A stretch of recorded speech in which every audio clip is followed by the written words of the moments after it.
And today we're going to be doing an oil change, filter replacement, and spark plug replacement on a Cessna 150. So, first thing that we need to do is get the oil draining, because that's what's going to take the longest in this process, and that's what we want to get going first. So under here, we've got a container. It's empty right now, but we're going to drain our oil into. Take off the cap. Notice that we've got this board here and then a mat underneath. This is good for your knees in case you ever have to kneel, because we don't want to ruin our knees. It's also good for cleaning up spills, and for if something drops, it has a higher chance of being recoverable. So we've got a tube here. We're going to stick it in our container, and then under here we have the quick drain, as you see here. Shuffling over a bit, we're going to attach the tube onto the quick drain and then push up to start it draining. So the oil is now coming out into, and we verify that it is draining. Yes, it is, into our container here. Also in this bucket, we've got some funnels and some squeezable oil funnels here as well to assist with any sort of drain that we need, but that's going to be good for now. So, moving on, we are replacing the filter today. So we have our new filter here. Now you'll notice that this one has the instructions on it, the installation instructions. They are to lubricate this gasket with Dow Corning 4 compound or equivalent. If unavailable, engine oil is also acceptable. Then we're going to torque the filter to 16 to 18 foot-pounds, run an engine check for oil leaks, check oil level, and safety wire it in. So, before we remove the other oil filter and get oily ourselves, we're going to write in our tach time, since that's something that we want to know for the next oil change. Oil changes are done on an airplane roughly every 20 to 50 hours, so we are doing this at tach time. So right here, 7546.9. Now you'll notice before we started here, I wrote down tach time and then also a sort of check-off list of the things that we're going to do today, so that I make sure we don't skip some step and that can mess up our whole process later. On this filter, we're going to write the date as well. It's 10/01/17. We don't need the tail number or anything, or there's no, it's a single engine, so we don't need to write the engine number. Additionally, we're going to write it on this side. You'll notice when we go to the other side that you see this part of the filter when you have just removed the cowling and are looking, not the side. So we're going to write it here so that we can check and see when the next oil change is due. So we will copy that number and the date. All right. Sharpies are great to have around on your toolbox. Good to write any notes that you need to have, permanent ink. You'll notice on these toolboxes here, of which I have two, they roll around, which is great so that you can move from side to side without having to transport a handful of tools. They have everything that I need on it. The prep time that I spent before doing this, stocking these tool carts with everything that I could possibly need, is well worth it, as it will save a lot of time. Imagine you're dripping with oil, going over, trying to find the parts, getting everything dirty. That's not what we want. So, going over here, we're going to remove this old filter. Same brand, everything. You'll notice we have these markings that we did the last time. And we've got a pan down there. I'm going to grab my Sharpie again and make a little mark on the top. Now that mark's already there from last time, and you'll see why in a moment. So, undoing the safety wire. We've got our safety wire clippers here. When we cut something like this, which we don't need to, it'd be fine to just clip like that, but say we were cutting the end, we would want to contain that end so that it doesn't go flying off into someone's eyes. So, here we go, cutting the middle. Fine. This part can stay on, no problem there, and actually this side of it will take off in a moment once it's more accessible. So now it's time to take off that oil filter. We've got our 1-inch wrench here, and down below we've got an oil pan that we'll use to catch the drips and everything. Another part of stocking up this toolbox beforehand was getting rags or blue paper towels such as these. I'll have these handy to grab the oil as it comes down and maybe contain any. We don't want it dripping all over. Another concern to begin with was putting on gloves. I chose not to, but you can do that especially if dealing with some sort of hazardous type of material like oil. So we're going to undo this. There goes the filter. Now it's going to start dripping. We are aware of that. We've got our oil pan down here, but we'll adjust to catch that. We'll also place the filter there once we're finished. So before starting this job, I notice I'm leaving that there. I'm going to go put the wrench away because the rest can be done by hand. Before starting this, I removed the cowl and undid these landing light wires, so that I could take off the bottom cowling as well. They were placed on the edge of the hangar on moving pads or white hotel towels, much like the ones that we use for maintenance of our tools. We wouldn't want to just set them on the concrete floor, nor would we want to do this outside. You'll notice that we're doing this here inside the hangar with the door open for light and also space. It can be done outside, this job. It just would take some preparation and access to an indoor area that you could place your tools and your cowlings. All right, so there's that oil filter. Looks fine. We're going to place that in there. Our dirty rag can also be set in there, and it's dripping. You'll notice here it's fine to be dripping on this. We will clean it up a bit right now, and then we will also clean it a bit later before we close up the cowling at the end. So there's that. We can even grab a little bit there. All right, now we're going to go and kind of get our filter ready to be placed back on. So over here, we've got our dielectric compound that we're going to put on this gasket, the black gasket here. Doesn't need much, so we're going to add a couple dabs there.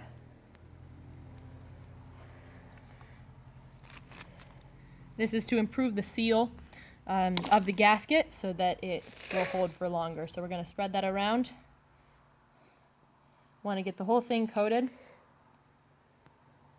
And notice my hands are fairly clean of oil at this time, although oil would work just as well too. So we have our filter ready. We're going to come over here and get our safety wire. So we've got 032 safety wire. I'm going to pull about that much there, and we've got our safety wire pliers here. Snip it. Now before we place the filter on, you'll notice just because it's at an inconvenient angle here, we're going to actually thread the safety wire so that we can access it later. Clipping off this last tail end of it. And once again, containing the ends so they don't go flying into your eyes or into the airplane, which would be equally problematic. So we've removed the last of that. Taking this towel, we're going to wipe this area here to get it somewhat clean before we put on that filter. Obviously it's accustomed to having oil there, which is fine, but we would just want to have a clean workspace. There we are. We're going to thread in the safety wire to the hole here, just while it's easily accessible.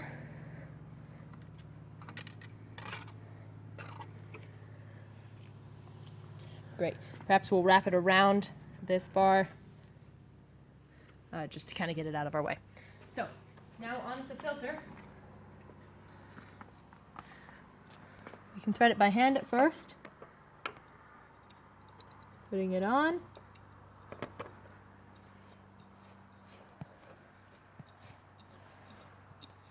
There's that. All right. Once again, we're going to do our little mark here. Our pen, top, and then we've got our torque wrench. It's already been set 16 foot-pounds, and you'll notice it's got an arrow. Torque wrenches are meant for tightening, so we're going to go here, and it's going to click when it's finished. Now, what you don't want is to be torquing and then go back and have the last little bit click. We want it to be a continuous motion until the click, so we will go back if we have to. But here we are. Going one. Now these don't go on very tight.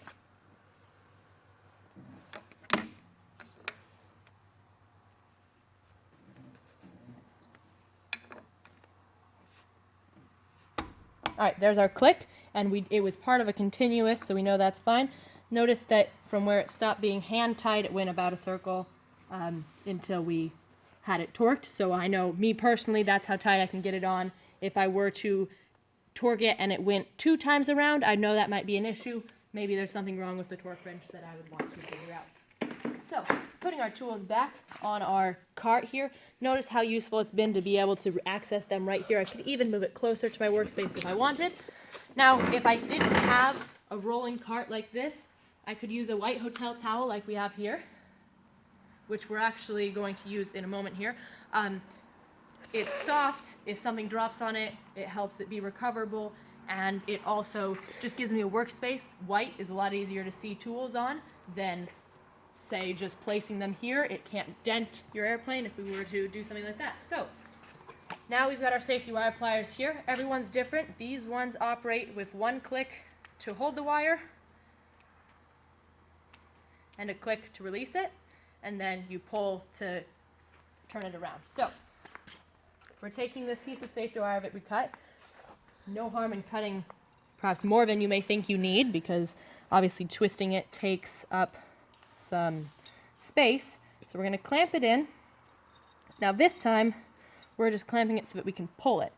So we want to get it pulled taut before we do any sort of tightening it. So you can even do a bit of a pull here to get any of the little twists out. So we pull that, and then we want safety wire to always be tightening.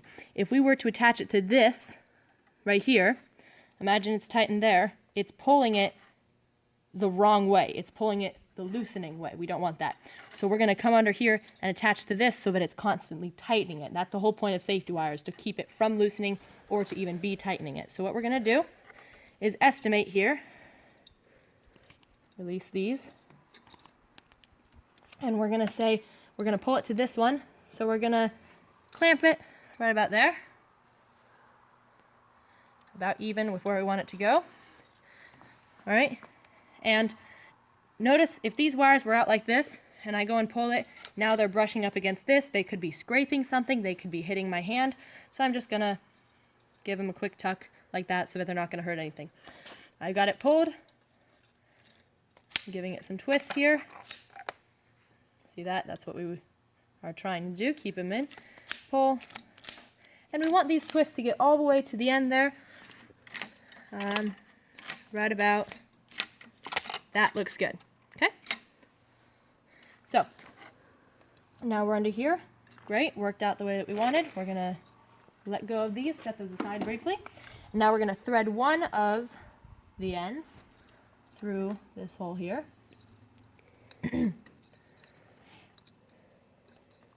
There we are.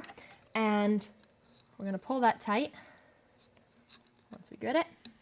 So notice that it's pulled tight. There's not a big bubble out here. It's pretty secure and solid.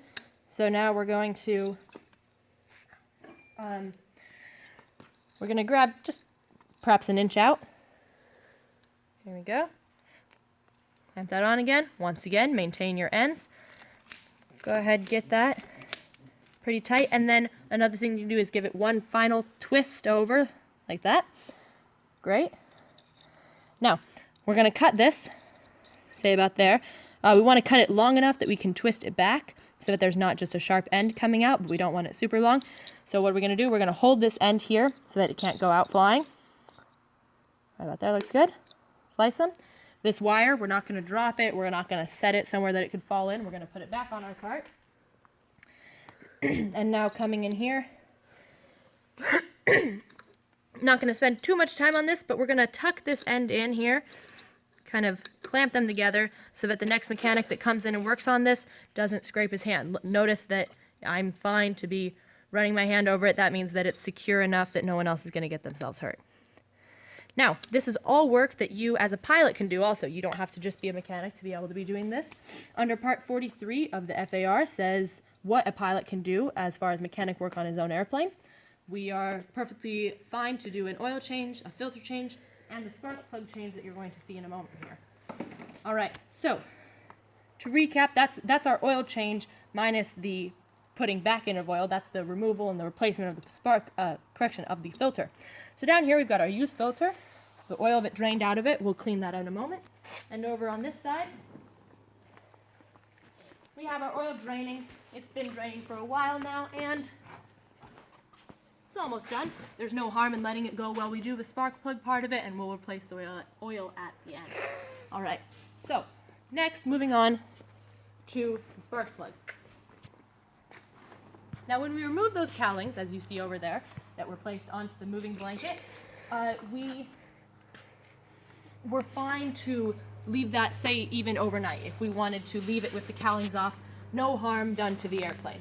There's really nothing, this is in a Cessna 150, not applicable to all aircraft, but with the cowling removed, there's really nothing that's going to get into the airplane that we need to worry about. However, once we get to removing the spark plugs, then we have a bit more of an issue, because if anything gets into the cylinders here, then that's something that we have to work with that could be catastrophic to the engine. So we're going to be very careful when removing the spark plugs to maintain the holes. We wouldn't want to leave that overnight just open. We'd drape a sheet of or some sort over so that stuff can't get in. All right, so spark plugs, a drop spark plug is a useless spark plug to use. So we are going to take every precaution we can to make sure that our spark plugs do not drop on the floor. We've got our mats, but then we're also going to add this. This is also protection to our cylinder fins here, so that we can place things and it doesn't dent anything. Once again, it's also for visibility. Dark tools wouldn't show up on this background. All right, so this engine is Continental O200. We've got 4 cylinders horizontally opposed, 2 spark plugs per cylinder, 4 on top, 4 on bottom. We are going to be replacing all of them today.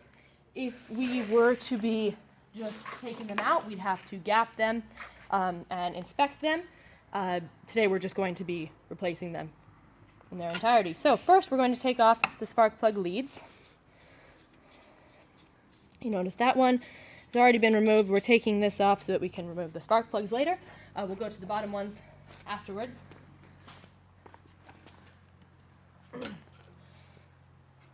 Now this Cessna 150, it's a really great light trainer.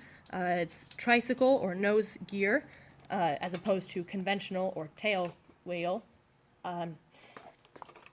2-seater, and it's great for preliminary instruction all the way to private pilot certification. A big important thing along with laying out the tools and everything is laying out a plan before you start. Similar to a lesson plan that you'd get perhaps from a CFI, you can lay out a lesson plan for mechanic work. You can lay out just some sort of plan for everything you're doing. As I unscrew this over here, that checklist, so we filled in our tack time, we've got the checklist here, and then things that we're going to maintain. Our work area, our tools, everything, stuff to keep track of as we go through our work.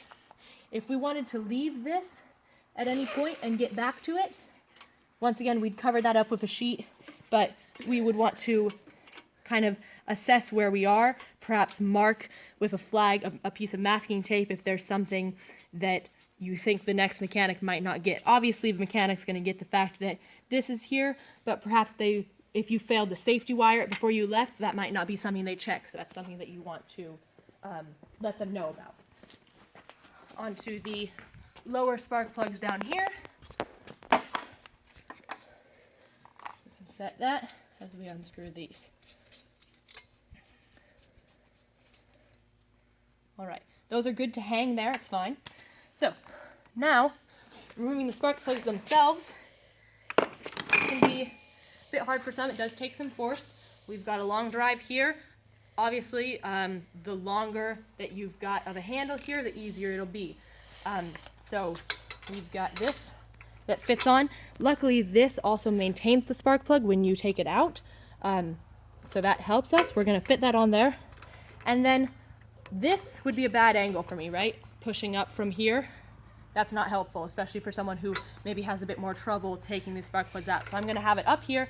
Pulling is easier than pushing, and then the downward force is also going to help me. So I'm going to set that up to be removed.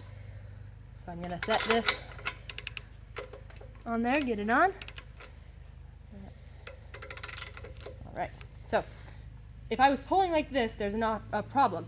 Not only am I pulling untightening, but I'm also pulling force down like this. That's not what I want. So I'm gonna have same thing when I took off the cowling, unscrewing, I had 2 hands. I'm gonna have 2 hands here. One of them is to counteract the pressure of this downwards hand. So I'm gonna push this in and slightly up to keep this spark plug stationary while I unscrew it. So I've got one hand here, and here I go. You feel it break, and then it gets much easier. So we'll unscrew this. I prefer to not use the tool and take it out by hand. Now, here's this. We are replacing the spark plugs, so we could just get rid of it right now. What we are going to do is place it here so that we can associate it with what cylinder it came from. Now look, when I first took that off, it was like this, with that washer in place. Don't leave washers, gaskets on there. If we left a gasket, say from the previous filter, which could happen, that'd be a problem to put on the next one. So we want to make sure that that's all clean here. So going on to the next spark plug, get it there. Force to break it. Not break the spark plug, but to break the seal there. And then, like I said, I prefer to unscrew by hand. We'll set that there.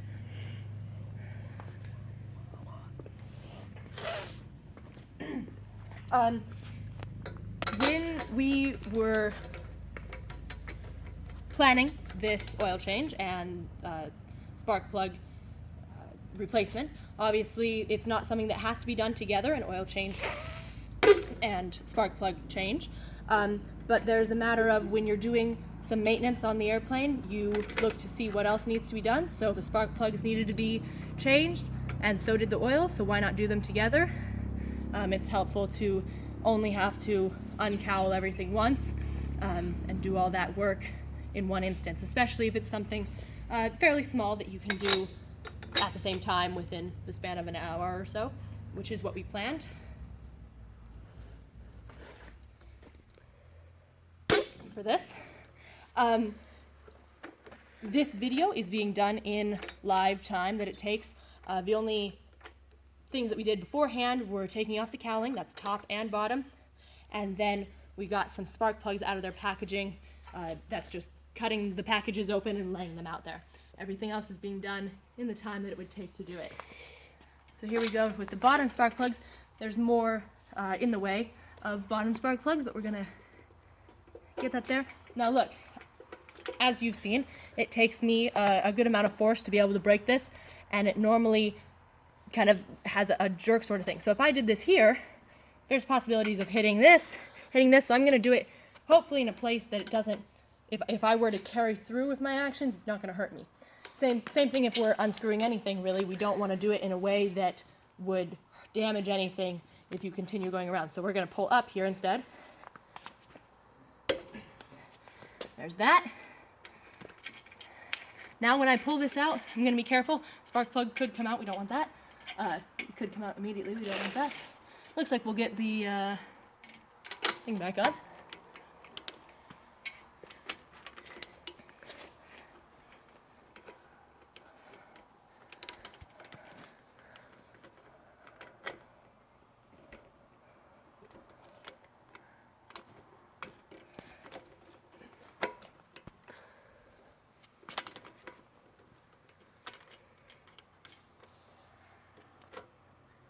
There we go, it's coming out, and we're actually going to take advantage of the fact that we've got this long socket here to bring out the spark plug together, and once again we're maintaining that washer was there as well.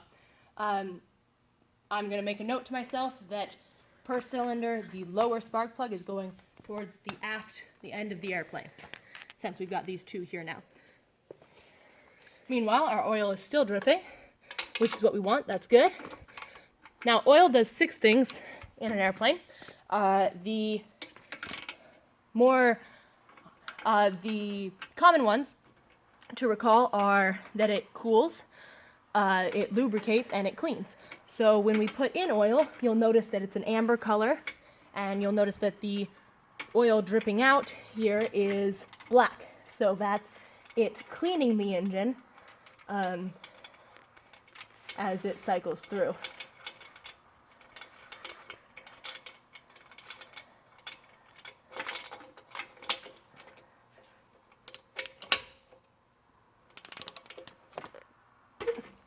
So every pilot should be able to describe their engine in some way. The basics to know are type, engine manufacturer and type. So this is a Continental O200. Horsepower, this is 100 horsepower. Number of magnetos, we have 2, right and left. Number of spark plugs, we have 8. Spark plugs per cylinder is 2, and we have 4 cylinders. You could call this a 4-cylinder, horizontally opposed internal combustion engine. Internal combustion means there's those 4 cycles of an internal combustion engine: intake, compression, power, and exhaust that the airplane goes through in order to move the propeller. There we go. And we'll just take this around, removing these spark plugs.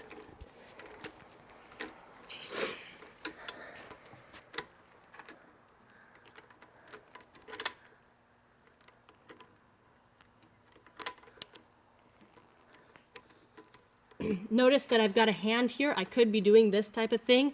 We're at a point now where I don't need to oppose that force with the other hand. Instead, I'm using it kind of dual action. I'm using it to keep this from hitting anything in my engine. And I'm also using it just to kind of keep the wrench going along. And last spark plug in here. That's it. Now I'm watching the propeller. Another thought prior to starting this was to mask off or somehow put a towel over the propeller. Once again, for a dual reason: for its own safety, so that it doesn't get scratched or dented by any of our tools, and also for the safety of the mechanics working around it. Say I'm down here instead, it's easy to lift up and hit my head on the propeller if I'm not looking out for it. So always look up before you move, especially if you're underneath an airplane working on the engine or anything like that. So our spark plugs have now been removed. We'll look to the new spark plugs now. We'll come over here.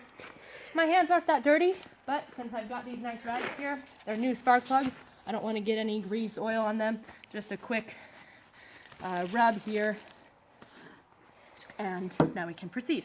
So here's our new spark plugs that we laid out. We've gapped them. Notice how there's a perfect circle there with gaps in between. If it was smushed like a football, or you couldn't see the gap, or the gap was too wide, those are all reasons for concern. Now you'll notice that they've all had at least some of this anti-seize applied. So when we're doing so, we're going to take, it's like a little paintbrush here, and we're going to go around, and it's on the bottom 2 to 3 threads. We're just going to come here and sort of paint it on there, on all of them. So paint it all the way around for all of these spark plugs here, these new spark plugs. If you drop a box of new spark plugs, even if they're still in that container, those are all done. Dropping them can crack the porcelain that's inside and causes them, that's not really something, it's something that is kind of difficult to observe. You have to look in, you see the white in there. You'd have to look for cracks, and some cracks aren't even viewable. It just, you need to take the loss of money or whatever it is and just accept that a damaged or dropped spark plug is not usable anymore for your own safety. So we've got these washers going back on, and now we're going to take our new spark plugs, like we've got here, and take them over. I'm okay with taking them one at a time here. We've got our rolling cart, which is nice, but I'm not going to try and grab them all, move them over here for that same reason, that dropping one is just too much of a loss for us. So we've got our new spark plug, and we've got our torque wrench over here. is an electric torque wrench. So we're going to turn it on. So you can see, it runs a little test. We want it set to 30 foot-pounds. It's been set to 30, and then since this has multiple settings, we're also going to check it says foot-pounds. FTLB, great. And it is tightening as we want it. So we're going to place this spark plug on. We've got top and bottom. We are going to thread them. We're going to thread them all before we tighten any of them. This is, like we said, a couple reasons. Leaving those holes open is not something that we would want to do. Also, if somebody else comes in, they can kind of just rest assured all the spark plugs are in. It helps maintain them all. We wouldn't want to have like the top one's in and the bottom one's not in, and then it just leads to confusion if anybody but you is doing the following mechanics. So we're going to take advantage of this that we used for removing the spark plugs, this socket, especially for the bottom ones here, because it holds them in very nicely and it helps us thread them correctly. It can be a little difficult to get these bottom ones started. It takes the correct angle. Just takes some time to get them going. So this socket has a bit of a spring to it. We're going to push in as we tighten it, making sure it's threaded correctly. That looks good, and that'll be torqued later. Here is a gapping tool. You'll notice those wires are of different thicknesses. That's what we would use to gap them, which we did before out of the video. We're putting in these bottom ones as they are more difficult. We've still got our oil draining, but it's done gushing out any sort of oil. It's just kind of dripping. If we were in any sort of hurry, we'd leave that. We would have let it. We would have stopped it a while ago, since the drips of oil don't matter to us. The only reason we've left it going is because we've been doing other work here. But actually, once we get these spark plugs in, we will release that, and as part of it, we're going to make sure the quick drain is fully closed. Now, if we take this hose out, even if the quick drain was open still, oil would still be dripping out because there's no oil left, oil would not be dripping out because there's no oil left in the engine. That could mislead someone and make them think, oh, the quick drain's closed, it's fine, and then they pour in the oil and all their new oil comes out, which we wouldn't want. So we're going to make sure that drain is closed. As soon as we finish with these spark plugs going